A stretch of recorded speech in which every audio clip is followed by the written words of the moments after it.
అడుగుతున్నారు, దరఖాస్తు పెట్టుకోమంటున్నారు, పెట్టుకుంటారు. తర్వాత అయినా మీరు ఎలిజిబిలిటీలో ఫైల్ చేయాలి. రెండవది, గ్రామంలో చాలా మందికి ఇళ్ల స్థలాలు లేవు. సర్వే చేస్తూ ఉన్నారు కానీ పేర్లు వస్తున్న ఇంటి లేదు, ఇదైనా అనేది ఉండదు చాలా మంది. కానీ ఇళ్ల స్థలాలు లేవు. ఇళ్ల స్థలాలకు ఎలిజిబిలిటీగా గ్రామకంఠం ల్యాండ్ పక్కనే ఉంది. మీరు సర్వే చేసి గ్రామకంఠం ల్యాండ్ ఇండ్ల సెలెక్షన్ అయిన వాళ్ళకు ఫ్రీగా మీరు ఇళ్ల స్థలాలు ఇవ్వాలి. ఇంటి జాగా ఇంటికి పేదలు జాగా ఇక్కడ అవైలబుల్ ఉంది. గ్రామకంఠం జాగా 2 ఎకరాల జాగా ఉంది. ఇక్కడ హైకోర్టులో ఇప్పటికీ డిస్ప్యూట్ నడుస్తుంది. మీరు జోక్యం చేసుకొని ఆల్రెడీ సెక్రటరీ గారు ల్యాండ్ గురించి మీరు జోక్యం చేసుకుని ఆ ల్యాండ్ పేదలకు మంచండి. ఇబ్బంది ఏమి సార్ పేదలు ఒక పక్క గవర్నమెంట్ ఏమో ఇల్లు కట్టుకోమని చెప్తా ఉంది, కట్టుకోవడానికి జాగా లేదు.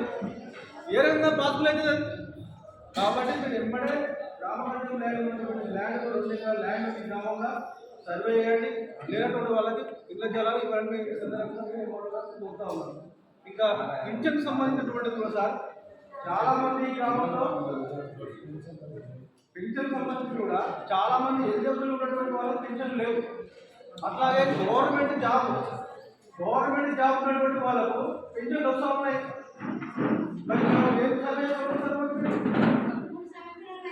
పెన్షన్ లేక భర్తలు లేక చాలా మంది పెన్షన్ లేక ఇబ్బంది పడుతూ ఉన్నారు.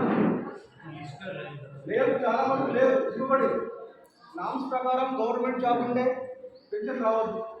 గవర్నమెంట్ ఎంప్లాయీ జాబ్ ఉన్నట్టు మనకు దాదాపు 40 మందికి 50 మంది పెన్షన్లు వస్తూ ఉన్నాయి. ఎట్లా వస్తూ ఉన్నాయి పెన్షన్? ఏ రకంగా మనం ఫాలో చేస్తూ ఉన్నాం? మరి రిటైర్డ్ అయినటువంటి వాళ్ళకి కూడా బెనిఫిట్స్ వస్తూ ఉన్నాయి, మళ్ళీ అలాగే పెన్షన్లు వస్తూ ఉన్నాయి. కాబట్టి మేము వాళ్ళకి ఎందుకు వస్తున్నటువంటి క్వశ్చన్ కాదు, అదులైనటువంటి వాళ్ళకి పింఛన్ రావాలి కదా. నోటేట్ చేసుకోండి సార్, అదులైనటువంటి వాళ్ళకి పింఛన్ రావాలి కదా. కాబట్టి మీరు దయచేసి చాలా పారదర్శకంగా గ్రామాన్ని అభివృద్ధికి మీరు సహకరించాలని సిద్ధంగా ఉన్నారు. మీరు కూడా గవర్నమెంట్ నుంచి బెనిఫిట్స్ పథకాలు చేస్తే అదులైనటువంటి ప్రజలకు దక్కే విధంగా మీరు ఫస్ట్ క్లియర్ చేయాలి.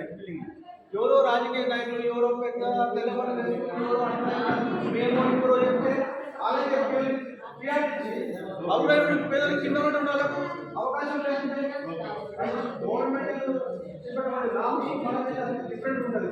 కాబట్టి చాలా పారదర్శకంగా చాలా అంటే చాలా రాజకీయ ఒక నీటి నిజాయితీ ఎవరైతే ఎలిజిబుల్ వాళ్ళందరికీ పథకాలు అందే విధంగా మీరు ప్లాన్ చేయాలని కోరుతున్నాం. ఇంకా చివరిగా ఏంటంటే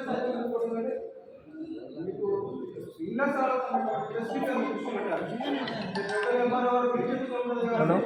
మీరు దాన్ని కూడా ఒక రోజులో 3 రోజులు సర్వే చేసి